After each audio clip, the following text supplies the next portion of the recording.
हे भाजप सरकारचं करायचं काय? अमित शहाचं करायचं काय? गडीपार अमित शहाचं करायचं काय?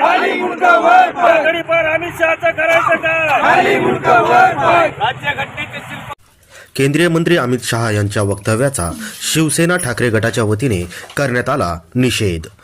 बीड प्रतिनिधी. सर्वोच्च सभागृहात अमित शहा यांनी डॉक्टर बाबासाहेब आंबेडकर यांच्याविषयी अपशब्द वापरल्याने राज्यभरात त्यांचे पडसाद उमटले आहेत. त्याचबरोबर आज बीडमध्ये देखील उद्धव ठाकरे शिवसेनेच्या वतीने काळ्या फिती लावून निदर्शने करण्यात आली. यावेळी अमित शहा यांची हकालपट्टी करण्यात यावी अशी देखील मागणी शिवसेना ठाकरे गटाच्या वतीने करण्यात आली. ऐकूयात पदाधिकाऱ्यांचे काय म्हणणे आहे ते. आज अख्ख्या भारताला काळिमा फासणारी जी घटना आहे, एखाद्या केंद्राच्या मंत्र्यांनी